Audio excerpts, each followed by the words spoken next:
오늘은 베드로전서 강해 네 번째 시간입니다. 대속함을 받은 우리의 삶에 대한 말씀을 함께 나누도록 하겠습니다. 대속이라고 하는 말을 오늘 여러분이 충분히 이해를 잘 하고 주님을 믿었으면 하는 그런 바람을 갖습니다. 교회에 나오면 교회 용어가 생소하다는 것을 누구나 체험을 할 것입니다. 그리고 교회에서 흔히 사용하고 있는 이 용어들을 얼마나 잘 이해하고 신앙생활을 하는지를 사실은 저도 잘 모르겠습니다. 늘 제가 설교를 할 때 전문적인 교회에서 사용되는 언어를 많이 사용하지 않습니까? 예를 들어서 우리 기도하고 설교할 때에도 하나님의 섭리 이렇게 얘기할 때 하나님의 섭리가 무슨 뜻인지, 또 속죄함을 받았다, 또 구속함을 받았다 라고 할 때 이 의미가 무엇인지, 뿐만 아니라 선택, 구원, 성화, 양자됨, 거듭남, 주일성수, 하나님의 역사, 또 사도, 복음, 할렐루야, 아멘, 성도, 이런 얘기들을 여러분들이 얼마만큼 정확하게 이해하고 신앙생활을 하는지를 모르겠습니다. 그래서 오늘은 그 중에 가장 소중한 말씀, 이 대속이라고 하는 것이 무엇인지에 대해서 여러분들에게 좀 자세하게 설명을 드리도록 하겠습니다. 첫째, 대속이라고 하는 것이 무엇입니까? 오늘 18절에 보면 너희가 알거니와 너희 조상이 물려준 헛된 행실에서 대속함을 받은 것은, 이렇게 말씀을 했는데 옛날 성경에는 구속이라고 그랬었습니다. 그런데 이제 대속이라고 하는 말로 바꾸어서 번역을 했습니다. 차근차근 제가 설명을 드리겠는데, 먼저 한문의 뜻입니다. 대속이라고 할 때 이 대자는 대신할 대자를 쓰고, 그리고 속이라고 하는 것은 속죄할 속을 쓰는 것입니다. 그러니까 무슨 얘기인가 하면 남의 죄를 대신하여 벌을 받거나 그리고 돈을 지불하는 것을 뭐라고 그러는가 하면 대속이라고 그러는 것입니다. 자, 그러면 이제 신약 성경을 기록한 우리 헬라어로는 대속이라고 하는 말이 어떻게 쓰여졌을까요?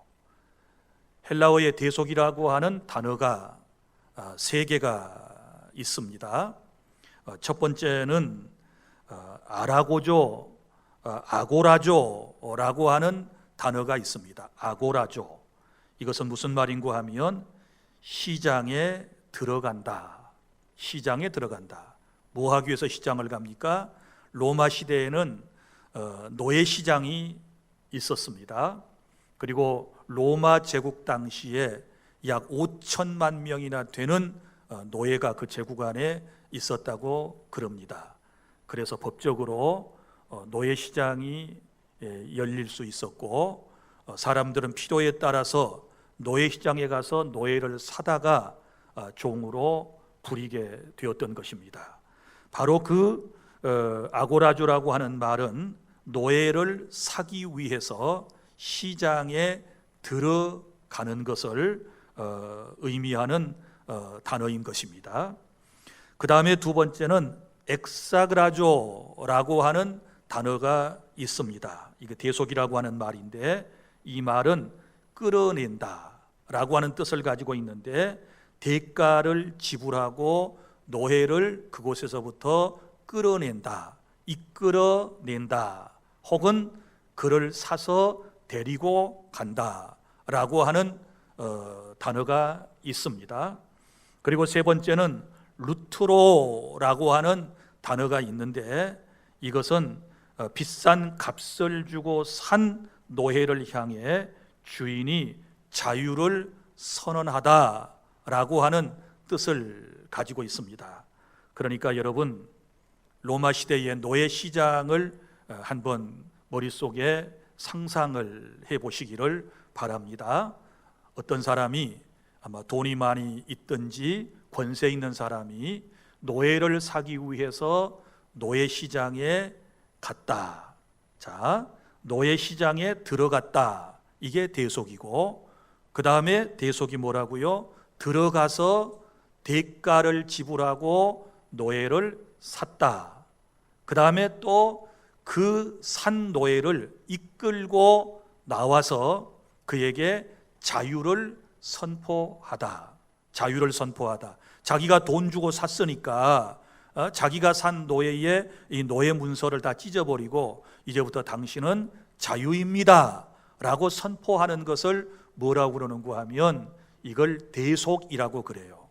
여러분, 우리 기독교의 신앙에 입문을 하려면 이 대속이라고 하는 말을 올바로 이해하지 못하고 이 사실을 믿지 못하면 절대 신앙의 세계 속에 들어갈 수 없고 하나님의 크신 은혜와 예수 그리스도의 십자가 사건을 이해할 수가 없는 거예요. 그래서 여러분, 대속이라고 하는 말 다시 여러분들에게 정리해서 말씀을 드리면, 시장에 가서 대가를 지불하여 노예를 산 후에 자유를 주는 것.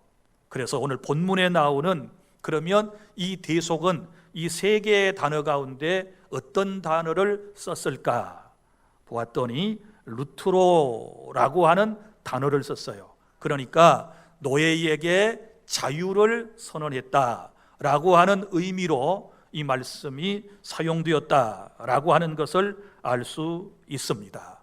사랑하는 주안의 성도 여러분, 이제 쉽게 설명을 드리면 예수 그리스도는 저와 여러분을 노예에서부터 해방시켜 주시기 위하여 사람의 몸을 입고 죄악된 세상에 들어오셨습니다.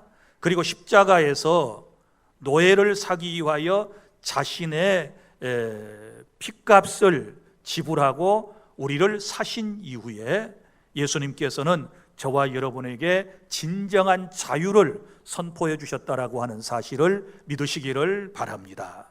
이것을 먼저 깨닫고 그리고 난 이후에 이제 본문의 말씀을 우리가 좀 더 깊이 들여다보도록 하겠습니다. 그러면 본문에서 말씀을 하고 있는 대속이라고 하는 것은 어떤 의미를 가지고 있을까요? 첫 번째는 죄에서부터 노임받는 것을 말씀을 하는 것입니다. 자, 오늘 18절, 너희가 알거니와 너희 조상이 물려준 헛된 행실에서 대속함을 받았다, 이렇게 말씀을 했거든요. 그러면 너희 조상이 물려준 헛된 행실은 뭘까요? 죄를 말하지요. 여기서 헛된 행실이라고 할 때는 특별히 이 원문의 의미는 우상 숭배를 의미하는 거예요. 그러니까 하나님을 섬기지 아니하고 우상을 섬긴 죄, 그리고 이제 하나님 앞에 그건 범죄한 것이지요. 여러 가지로 범죄한 모든 죄를 통틀어서 의미하는 거예요. 그러니까 우리는 죄를 짓고 난 이후에 죄의 노예가 되고 사탄의 노예가 되고 사망의 노예가 돼가지고 노예 시장에 내가 있었다라고 하는 것을 여러분이 먼저 생각을 하셔야 돼요. 그러니까 예수님을 믿기 전 우리는 영적으로 죄를 지은 노예의 상태.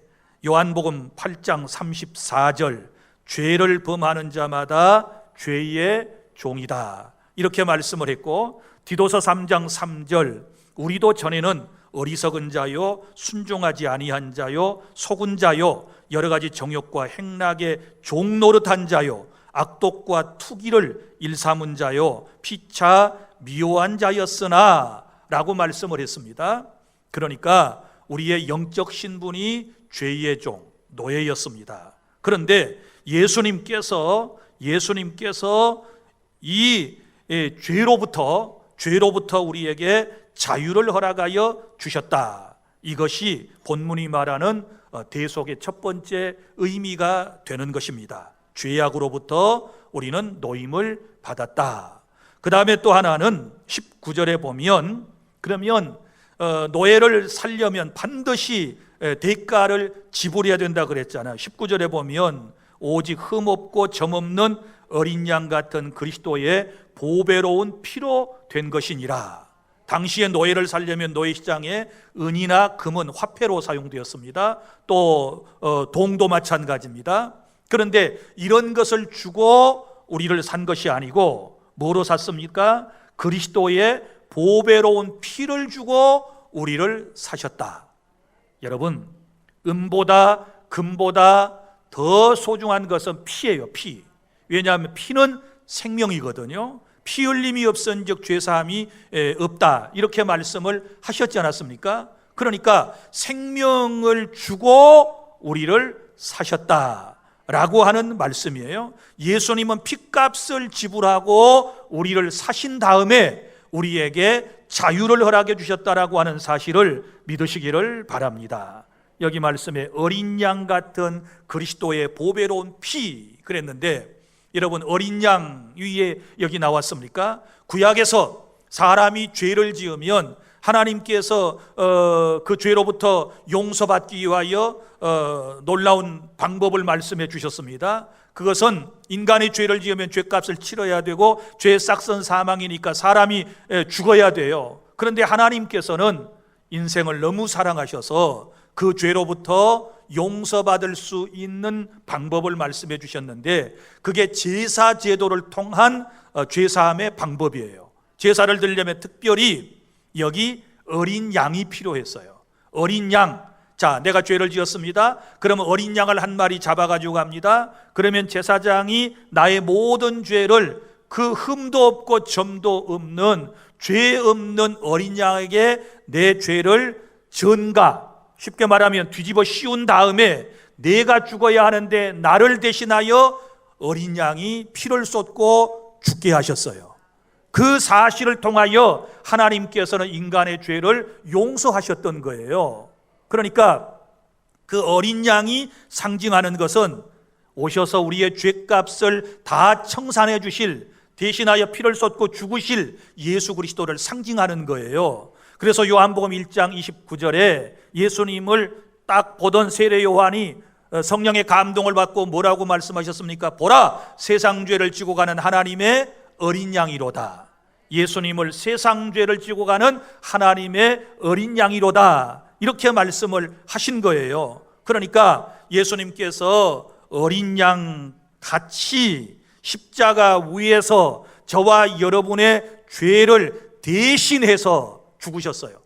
그리고 그 흘려주신 핏값을 하나님의 공의 앞에 드리시고, 그리고 우리를 사신 다음에 우리에게 자유를 주셨다는 사실을 믿으시기를 바랍니다. 이 사실을 들으면서 뭐 깨달아지는 것이 없습니까? 여러분 보세요.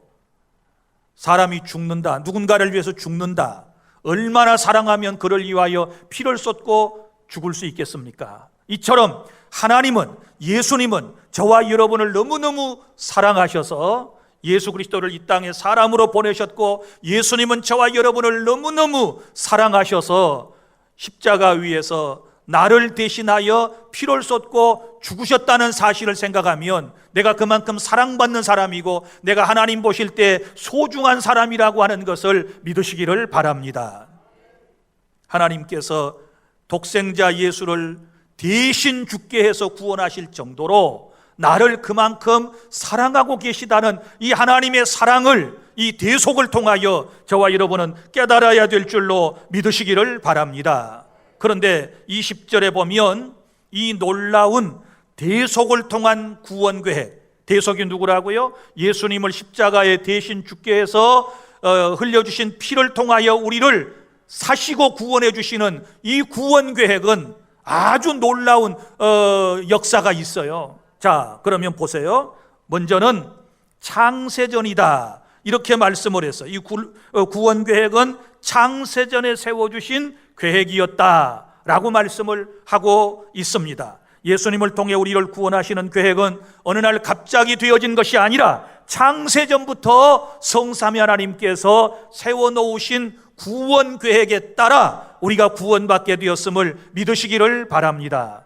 여기서 창세전이라고 하는 것은 오래전부터 그 말이에요. 우리가 죄를 짓고 난 이후부터 주님은 우리를 구원하시기 위하여 성삼위 하나님께서는 구원 계획을 세우셨습니다. 자, 성부 하나님께서는 구원받을 사람을 선택하셨습니다. 누구를 구원하실 것인가 하나님께서 정하셨다라고 말씀을 하고 있습니다. 그 다음에 성자 예수님께서는 하나님께서 선택해 놓은 사람의 죄를 없애주시기 위하여 인간 세상에 사람의 몸을 입고 내려오셔서 그를 대신하여 십자가에서 피를 쏟고 죽으시기로 그렇게 계획을 세우신 것입니다. 믿습니까? 그리고 보혜사 성령님은 실제로 그 구속함을 받은 사람, 대속함을 받은 사람이 예수님을 알고 믿고 예수님을 구주로 시인하고 교회에 나와서 신앙생활하고 천국에 갈 때까지 인도하실 것에 대하여 약속을 하신 거예요. 그래서 여러분, 창세전에 예수님이 나를 선택하셨고 2000년 전에 성자 예수님이 오셔서 나의 죄를 대신하여 십자가에서 피를 쏟고 죽으셨고, 내가 세상에 태어났을 때에 성령 하나님께서 내게 임하셔서 복음을 통하여 예수님을 알고 믿고 고백하게 하고 지금도 이 자리에 나와서 예배드리게 하시고 천국에 갈 때까지 성령께서 저와 여러분을 인도해 주실 줄로 믿으시기를 바랍니다. 구원이 이렇게 놀라운 은총인 거예요. 그런데 사람들이 이 구원에 대한 깊은 뜻을 잘 깨닫지를 못해요. 구원은 하나님의 선물입니다. 하나님의 절대적인 은총입니다. 여러분, 하나님께서 우리에게 선물로 거저 구원을 주시기 위해서 성삼 하나님께서 저와 여러분을 위해서 창세전부터 세우셨던 이 계획을 생각하신다면 정말 우리는 행복한 사람인 줄로 믿으시기를 바랍니다. 나 같은 사람이 무엇이길래 내가 태어나기도 전에 이런 계획을 세우시고 나로 하여금 예수님을 믿게 하셨는가, 나로 하여금 하나님의 백성이 되게 하셨는가, 이것을 깨닫고 감사할 줄 아는 그런 은혜가 여러분의 마음속에 있기를 바랍니다. 그러면 구원 계획은 첫 번째 창세전에 세우셨고요, 이제 그 계획에 따라서 두 번째는 예수 그리스도께서 말세에 우리를 위하여 나타나셨다라고 말씀을 하고 있습니다. 20절, 그는 창세전부터 미리 알림바 되신 이나 이 말세에 너희를 위하여 나타내신 바 되었으니, 말세가 뭡니까? 말세라고 하는 것은 예수님이 오실 때부터 지금까지를 말세라고 그래요. 그러니까 예수님이 오실 때부터 종말은 시작이 되었고 그리고 계속되고 있는데 지금은 말세의 끝이라고 그러는 거예요. 그래서 우리가 흔히 말세 지말이라고 그러지 않습니까? 말세 가운데서도 끝이다. 이 시점에 지금 우리가 살아가고 있는 거예요. 그러니까 이제 창세전에 보내시기로 예정되었던, 오시기로 예정되었던 예수 그리스도께서 때가 참에 우리를 위하여, 누구를 위하여? 여기 보면 너희를 위하여, 죄인된 너희들을 위하여, 곧 우리들을 위하여 나타내신 바 되었으니, 하나님이셨던 그분께서 사람의 몸을 입고 성육신하셔서 인간 세상에 나타나셨다는 사실을 믿으시기를 바랍니다. 이런 모든 일들은 이거 갑자기 된 거 아니라 그랬어요. 저 구약에서부터 계속해서 하나님께서 계시를 통하여 말씀을 해주신 것이었습니다. 창세기 3장 15절에 나오는 최초의 복음부터 시작해서 말라기서까지 나타나는 선지자들이 계속해서 줄기차게 메시아 예수 그리스도의 오심에 대하여 알려주셨고, 그리고 때가 되어서 예수님께서 이 땅에 오셨다. 그리고 21절에 보면, 그러면 이 땅에 오셔서 우리의 구원을 위하여 예수님께서 하신 일이 뭘까요? 세 가지를 말씀을 하고 있습니다. 이 구원 계획 세 가지. 자, 첫 번째는 21절에 너희는 그를 죽은 자 가운데서 살리시고 영광을 주신 하나님을 그리스도로 말미암아 믿는 자니, 이렇게 말씀을 했는데 먼저 그를 죽은 자 그랬어요. 예수님이 죽으셨다라고 하는 것입니다. 자, 예수님께서 어디에 죽으셨습니까? 십자가에서. 누구를 위하여? 나를 위하여. 왜요? 나의 죄를 대신해서 나를 사신 다음에 내게 자유를 주시기 위해서, 참된 자유의 은총을 주시기 위해서 예수님께서 십자가에서 죽으셨다라고 하는 사실을 믿으시기를 바랍니다. 그런데 예수님은 죽고 다시 사셨습니다. 그 뒤에 죽은 자 가운데서 살리시고, 이것은 두 번째 예수님의 사역 부활을 의미하는 것입니다. 예수님은 다시 사망의 권세를 깨뜨리시고 살아나셨습니다. 우리를 살리시기 위하여 부활의 첫 열매가 되셨습니다. 나무에서도 첫 열매를 따면 계속해서 또 열매는 따게 될 것입니다. 예수님께서 부활하셨으니 그를 믿고 그에게 속해 있는 사람들도 계속하여 부활을 체험하게 될 줄로 믿으시기를 바랍니다. 자, 부활하시고 그 다음에 나오는 말이 영광이에요. 영광을 주신 하나님을, 그랬습니다. 여기서 영광은 승천을 의미하는 것입니다. 예수님께서는 승천하셨습니다. 영광스러운 하나님의 나라에 이제 올라가셨다라고 하는 사실을 믿으시기를 바랍니다. 자, 사랑하는 성도 여러분, 이것이 바로 예수님께서 계획대로, 구원의 계획대로 오셔서 하신 일들이에요. 다시 정리해 볼까요? 사람의 몸을 입고 오셔서 나를 대신하여 죽으셨다. 그리고 예수님은 다시 사셨다. 그리고 예수님은 천국으로 승천하셨다라고 하는 말씀이에요. 그러니까 믿음의 내용이 뭐냐? 이걸 믿어야 되는 거예요. 예수님을 믿으면 다 구원받는다 그러는데 도대체 무엇을 믿어야 구원받을 수 있을까요? 사도행전 13장 48절 영생을 주시기로 작정된 자는 다 믿더라 그랬는데 뭘 믿어야 구원을 받을 수 있습니까? 이 세 가지를 믿어야 돼요. 예수님이 나를 위하여 나의 죄 때문에 죽으셨다. 그리고 나를 살리시기 위하여 나의 부활을 위하여 살아나셨다. 그리고 예수님은 승천하셨다. 나도 예수님을 믿으면 영광의 나라, 하나님의 나라에 가서 영원토록 주님과 함께 살게 될 것이다 라고 하는 것이 믿음의 내용인 줄로 믿으시기를 바랍니다. 이것을 믿어야 구원의 은총이 저와 여러분에게 온전히 주어지게 될 줄로 믿으시기를 바랍니다. 사랑하는 성도 여러분, 자, 그러면 둘째, 이제 우리는 대속함을 받았는데, 그러면 대속함을 받은 성도, 구원받은 성도는 어떻게 살아야 할까요? 오늘 본문은 두 가지를 우리에게 권고하고 있는데, 자, 하나님을 믿고 하나님을 소망하며 살아야 하는 것입니다. 21절에 보면 이렇게 말씀이 되어 있습니다. 너희는 그를 죽은 자 가운데서 살리시고 영광을 주신 하나님을 그리스도로 말미암아 믿는 자니, 그랬습니다. 믿음과 소망이 하나님께 있게 하셨느니라. 자, 하나님을 믿는 자니 그랬어요. 그 믿는 것은 바로 위에 있는 예수님의 죽으심, 그 다음에 부활하심, 그 다음에 승천하셔서 천국에 계심, 이것을 믿는데, 이 하나님을 믿는데 누구를 통하여 믿느냐라고 하는 것이 아주 중요한 말씀이에요. 그리스도로 말미암아 믿는 자니. 할렐루야. 우리가 하나님을 어떻게 믿고 어떻게 하나님께로 갈 수 있습니까? 그리스도로 말미암아, 그리스도를 통하여 우리가 구원받는다는 거예요. 그럼 여기 그리스도로 말미암아라고 하는 이 말씀은 무엇을 의미하는가? 예수 그리스도께서 하나님과 인간 사이에 중보자이심을 말씀을 하고 있는 것입니다. 하나님께서는 인간과 함께 친밀한 교제를 나누며 사시기 위하여 사람을 만드셨습니다. 그런데 안타깝게도 우리의 시조인 아담과 하와가 에덴 동산에서 범죄했습니다. 그리고 그 이후에 태어난 우리도 죄를 지었습니다. 그래서 하나님과 인간이 서로 이제 나누어지게 됐습니다. 하나님과 인간 사이에 죄가 딱 가로막혀 가지고 죄인 된 인간이 하나님 앞에 갈 수가 없었습니다. 그런데 예수님께서 하나님과 인간 사이에 다리를 놓아주셨는데, 바로 이 땅에 사람의 몸을 입고 오셔서 십자가를 통하여 하나님과 인간 사이에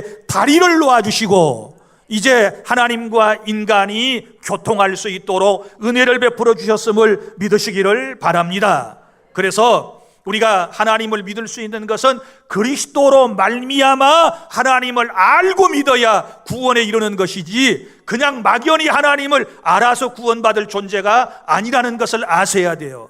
여러분이 세상에 나가서 믿지 않는 사람들에게 신앙을 가지세요, 또 교회 갑시다 그러면 교회 나오지 않으면서 뭐라고 얘기합니까? 나도 하나님 믿어요, 다 하나님 믿고 살지요. 자, 그거 참 좋은 말씀입니다. 그러나 그렇게 하나님을 믿어가지고는 절대로 구원 못 받아요. 그렇게 하나님을 알아가지고는 절대 구원을 받을 수 없어요. 하나 빠진 게 있어요. 그리스도로 말미암아 하나님을 믿어야 되는 것입니다. 예수님을 통하여 하나님을 믿는 것입니다. 예수님께서 말씀하셨어요. 나를 본 자가 하나님을 믿는 것이다, 이렇게 말씀을 하셨거든요. 그래서 하나님은 영이시기 때문에 하나님을 아무도 볼 사람이 없잖아요. 또 본 사람도 없잖아요. 그런데 성자 예수 그리스도 하나님이신 그분께서 사람의 몸을 입고 이 땅에 딱 나타나셔서 사람들에게 보여주신 거예요.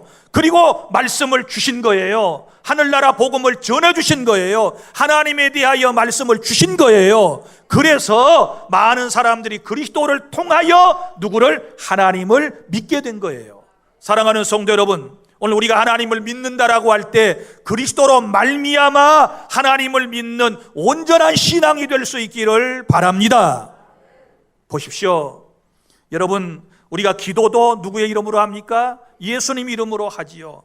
왜 요한복음에서 하나님께 예수님의 이름으로 기도하라고 말씀을 하셨나요? 바로 그리스도로 말미암아 우리의 기도가 응답되기 때문에 그래요. 믿습니까?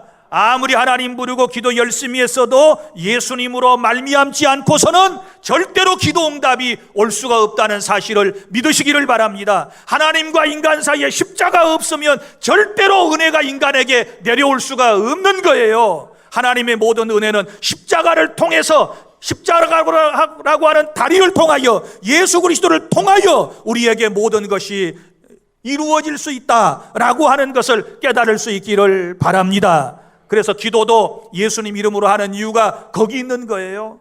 또 천국에 가는 것도 예수 그리스도를 통하지 않고서는 갈 수가 없는 거예요. 요한복음 4장 6절에 내가 곧 길이요 진리요 생명이니 나로 말미암지 않고는 아버지께로 올 자가 없느니라. 믿습니까? 예수님을 믿음으로, 예수님을 통해서만 천국에 들어갈 수가 있는 거예요. 사도행전 4장 12절 천하 인간의 예수 이름 외에는 구원받을 만한 이름을 우리에게 주신 적이 없다라고 말씀을 하셨습니다. 그러므로 예수님을 통해서만, 예수님으로 말미암아서만 우리가 구원의 반열에 설 수 있다라고 하는 사실을 깨달을 수 있기를 바랍니다.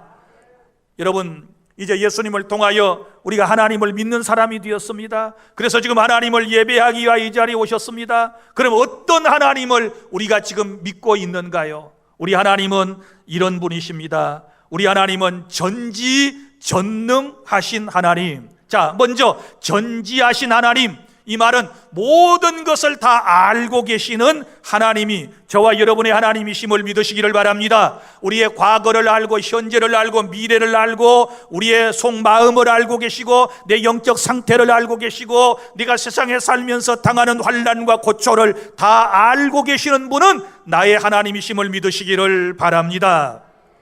그리고 전능하신 하나님, 모든 것을 다 하실 수 있는 하나님, 나를 아시는 하나님은, 내 삶에 대하여 모든 것을 꿰뚫어 보시는 하나님은 나에게 모든 것을 다 하실 수가 있으신 거예요. 나 같은 죄인도 구원의 반열에 세울 수 있는 그 능력이 가장 큰 전능의 능력인 줄로 믿으시기를 바랍니다. 사람으로서는 구원받을 수 없어요. 그러나 하나님으로서는 구원을 우리에게 선물로 주실 수가 있는 거예요.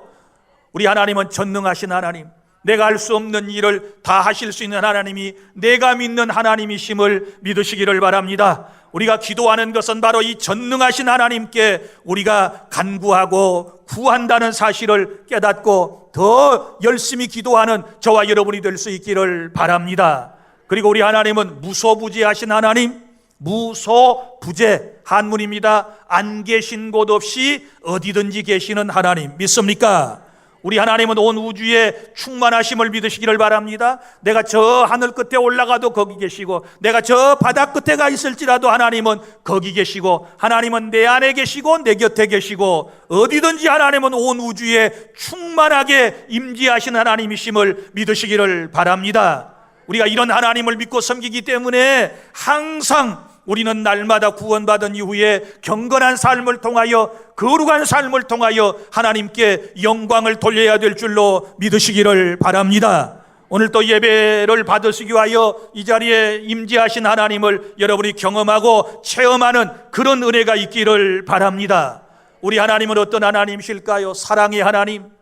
우리 하나님은 사랑의 하나님, 나 같은 죄인도 사랑해 주시는 하나님, 용서해 주시는 하나님, 받아주시는 하나님, 참아주시는 하나님, 이 하나님이 곧 나의 하나님이심을 믿으시기를 바랍니다. 하나님은 세상을 사랑하셨습니다. 세상은 우리 인생을 의미합니다. 하나님이 세상을 이처럼 사랑하사 독생자를 주셨으니 이는 그를 믿는 자마다 멸망하지 아니하고 영생을 얻게 하려 하심이니라. 할렐루야. 사랑의 하나님은 우리를 구원하시기 위하여 예수를 이 땅에 보내셨고, 사랑의 예수님께서는 우리를 또 사랑하셔서 십자가에서 피를 쏟고 죽으셨다는 사실을 믿으시기를 바랍니다. 세상이 아무리 힘들고 어려워도 하나님의 사랑을 믿는다면, 하나님의 사랑을 깨닫고 산다면 여러분 부러울 것이 없고 두려울 것이 없는 줄로 믿으시기를 바랍니다.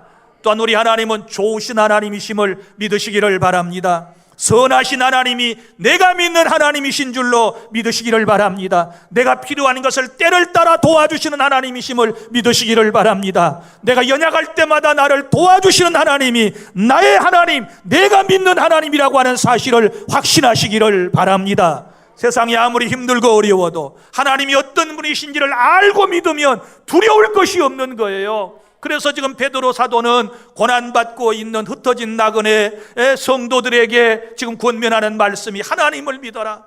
너희들이 믿는 하나님은 이런 하나님이시야. 너희들이 믿는 하나님은 이런 분이시야 라고 지금 설명을 해주고 그들로 하여금 하나님을 신뢰하며 살아갈 수 있도록 권면하고 있다라고 하는 사실을 믿으시기를 바랍니다. 사랑하는 성도 여러분, 어떤 어려움 속에서도 대속함을 받은 사람은 끝까지 하나님만을 믿고 의지하며 결국은 승리하게 될 줄로 믿으시기를 바랍니다. 그리고 또한 대속함을 받은 사람은 하나님만 소망하며 살아야 하는 것입니다. 오늘 여기 21절, 너희 믿음과 소망이 하나님께 있게 하셨다. 소망이 하나님께 있다는 말은 무슨 말일까요? 하나님만을 바라보고 살아라. 세상의 소망은 아무것도 아닙니다. 세상의 소망은 여러분 하늘나라 소망에 비하면 일시적인 거예요. 그건 아무것도 아니에요. 우리는 참 소망이 하나님께 있음을 믿으시기를 바랍니다. 하나님 나라에 있다는 사실을 믿으시기를 바랍니다. 여기서 베드로 사도가 지금 소망을 가지라라고 하는 말씀은 어떤 의미가 있을까요? 이 앞전에 있던 말씀처럼 하나님께서 그리스도를 다시 살리셨다면 우리도 살려줄 것이고, 하나님께서 그리스도를 영광의 자리인 천국에 앉히셨다면 우리도 그렇게 해주실 것을 믿고 바라보고 승리해라 라고 하는 말씀인 줄로 믿으시기를 바랍니다. 지금 이 말씀은 고난의 현장에 있는 성도들에게 주신 말씀이라 그랬어요. 지금 여러분 주어진 삶의 현실만 바라본다면 얼마든지 낙심하고 절망하고 좌절할 수밖에 없는 것입니다. 그러나 믿음의 눈을 열어서 우리가 천국을 바라본다면, 하나님의 나라를 바라본다면 우리는 지금의 모든 고통과 모든 슬픔과 모든 염려를 극복하고 이겨낼 수 있는 줄로 믿으시기를 바랍니다. 이제 말씀을 맺습니다. 사랑하는 성도 여러분, 우리는 예수 그리스도를 통해 대속, 곧 자유함을 얻었습니다. 죄와 사탄과 사망으로부터 참 자유를 얻었습니다. 예수님은 우리를 사랑하셨습니다. 그래서 자신의 몸을 속죄의 제물로 드리셨습니다. 그리고 보배로운 핏값으로 우리를 사신 이후에 참 자유를 주셨으니 우리는 고난과 역경 가운데서도 오직 하나님만을 믿고 의지하며 천국을 소망하며 살아야 될 줄로 믿으시기를 바랍니다. 오늘 대속의 의미 분명하게 여러분이 깨달으신 줄로 압니다. 대속받고 난 이후에 어떻게 살아야 하는지도 주께서 우리에게 말씀해 주셨습니다. 오늘 주신 말씀을 붙들고 세상에 나가서 승리하는 우리 주 안의 모든 성도 여러분들이 다 되시기를 바랍니다. 기도하겠습니다.